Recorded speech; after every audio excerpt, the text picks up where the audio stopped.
Well, we've definitely been getting noticed. I've turned down job interviews from Leicester, Villarreal, one FC Cologne, and an Italian club. I want to say it was Sassuolo, because it was Sassuolo because they had green, and they're the only Italian club that has green. It is right before the break. As you can see, we are currently in 4th place on 28 points. Our form has been actually really good. We beat Montpellier 4-1. Padilla had a hat-trick's worth of goals, police through goal. Oscar Glauc got sent off in the 62nd minute, which really, really helped us out. How he ended up in Montpellier, I am not quite sure. They bought him for 12.75. I kind of sort of remember that from last year, having seen his name crop up in a couple of games, but it didn't twig on me that was actually Oscar Glauc, who is, wonder kid extraordinaire if he rolls high enough on the PA, and apparently the save, he rolled good, but not great. Against Rennes, we beat them 3-0. Padilla goal. Faustino and Jorna hat tricks, or a brace of goals rather, one in the 93rd minute, kind of salt in the wound. But everybody had a really solid game there, as you can see. Against Strasbourg, we beat them 1-0. It's a Forza goal in the 84th minute. This was interesting. I gave Gut by the starting goal. He did a pretty acceptable job.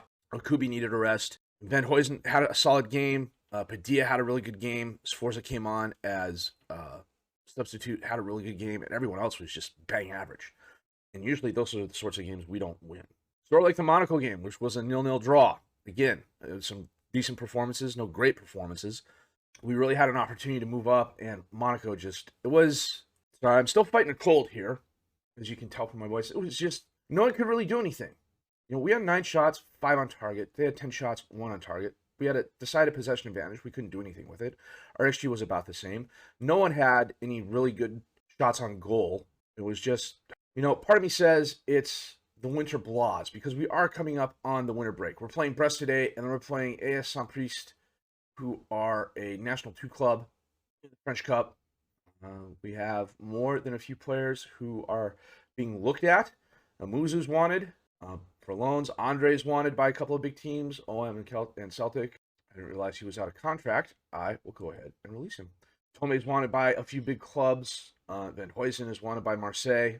I don't know that I would be okay losing all of them. I could afford to lose a couple of them. I mean, I've got $7 million to play with in the payroll and $40 million to play with in the transfer budget. But in looking at the club, I like where we are. Kubi's coming on. His his stars don't reflect his ability. I went back and looked at it. He's actually a really good keeper. It's just, I'm looking at his stars going, oh, he should be better. And I really shouldn't do that. I know better. But I'm liking what PD has been doing for us. He's got 4 goals and 3 assists. And Joran has 6 goals. Everybody's chipping in with assists. And Amore, he's been an absolute gem of a pickup. Nas is having a decent season for us.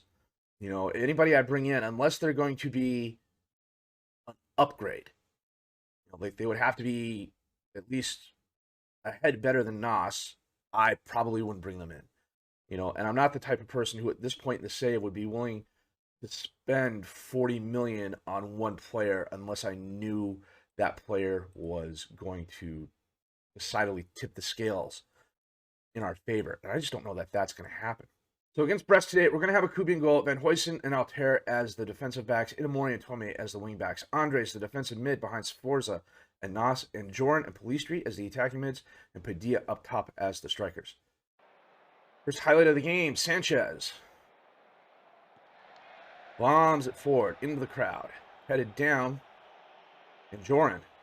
Oh, what a great pass, but Sanchez, a good block. That was a very good pass, though.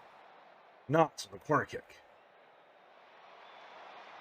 Padilla came in late, and Joran gets the ball. He's dispossessed. Jurassic to Cardona, he's dispossessed. Palistri, he's dispossessed. Pedrino on the highlight ends. That was frustrating.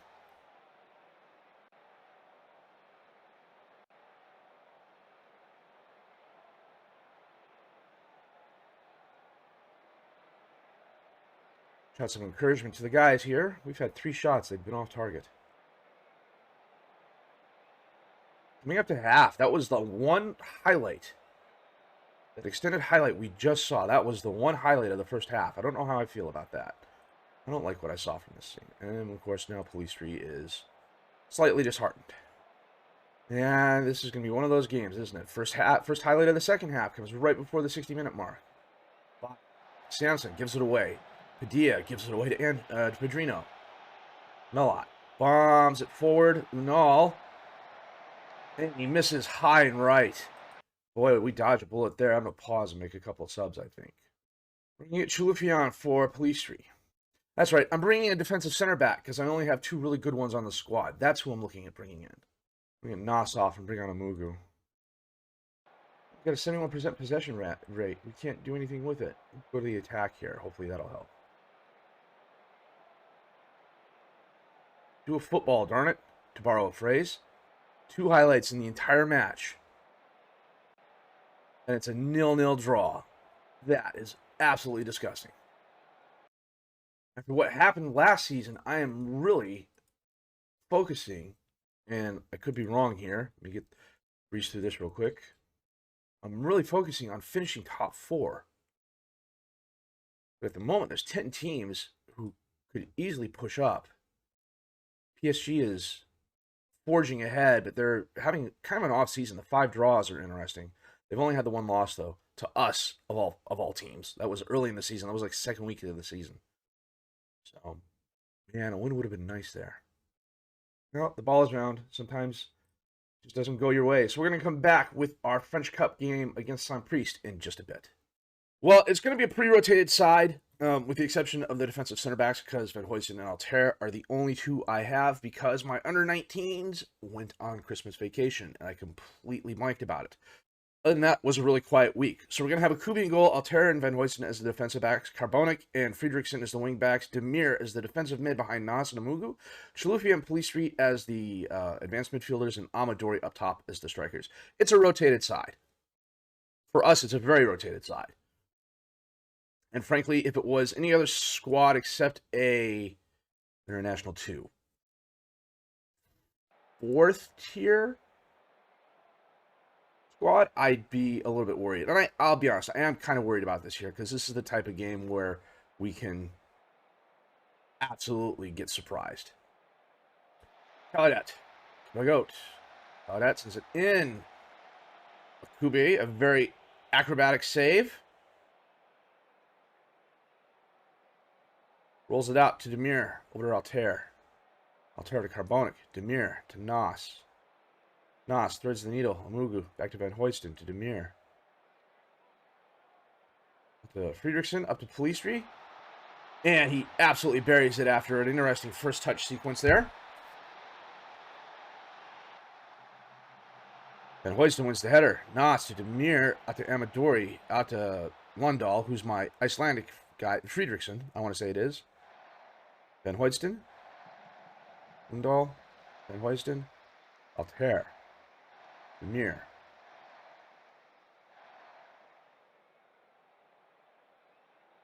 Lundahl crosses it in again. Amadori's there, but just wide right.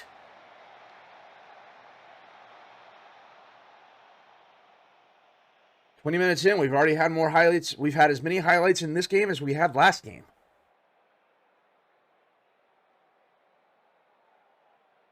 It was an interesting first touch pass there. LeBlanc just bombs it forward.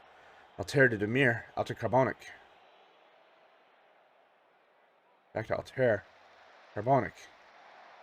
Altair. Across the field to Lundahl. He lost it up. Polistri. Goes baseline. Chalufia, and he's there for the goal. Okay, it's kind of clear that, yeah, we outclassed them. So, you know, we're going to come off the positive and go to balance. I don't want to be that team. If I can avoid being that team. I mean, we've had like a 10-0 victory in the past. And of course, the problem is my bench is full of my first teamers, so I can't really rotate anyone in. If I do, they're going to be out of position. And we may end up doing that, especially at defensive back. At center back. Amadori, a really nice header, but was he onside? He was, because the linesman's running away. Last highlight of the first half, I bet. Nas.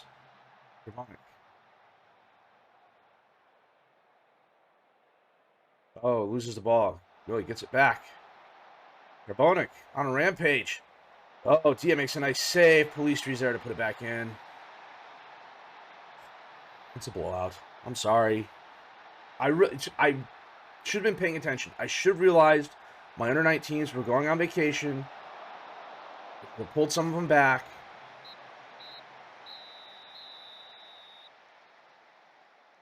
Giving them a chance. Hopefully the second half goes by a little faster. And it has no highlights so far. Just a bit past 62 minutes in. We're going to bring Andre in for Van Hoysten. He's not a center back by any stretch of the imagination. But he plays defensive mid and midfielder. We'll swap him with Altair. We're going to bring Inamori on for Altair. He's a wing back on the right. No, he's a wing back on the left. I need to switch him and Andre.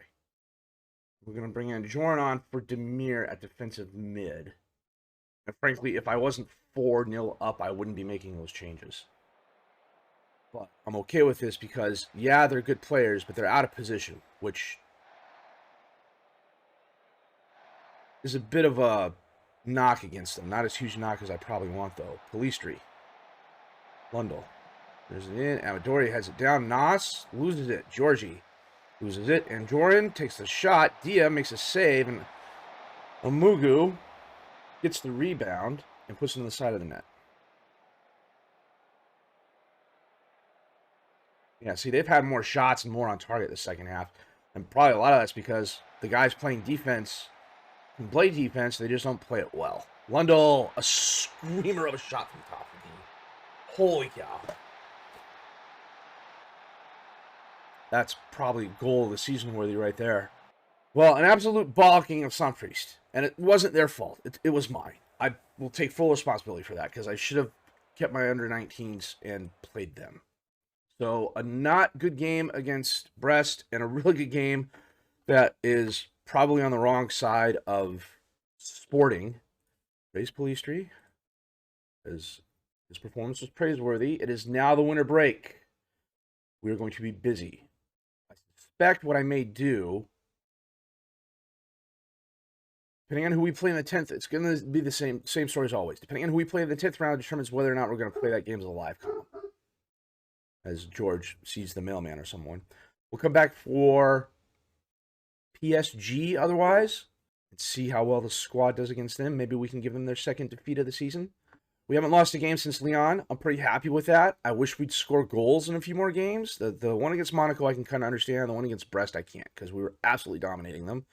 And at least from a possession point of view and some other points of view, from a statistical point of view, we were absolutely dominating them. But we need better shots. We just weren't getting it against them. That said, we're going to save the game here. We're going to come back probably with a defensive center back. And I'm getting a defensive center back. I need a defensive center back because I only have 2 on the squad. And a backup, maybe a lone player who's happy being a squad player. And that's all the moves I'm looking to make. Now, if I lose players, I will, of course, replace them. There's a couple players I'm not too bothered if they leave. Other players, yes. But like I said, I've got $7 million in payroll and $40 million in the transfer budget to play with. And if I need to, I will. So that said, if you have liked what you've seen and heard, please leave a like, subscribe to the channel for more content. Questions, criticisms, comments, leave those down below. I will answer those as fast as I can. My name is FM23. I thank you very much for watching and for putting up with my cold. Thank you.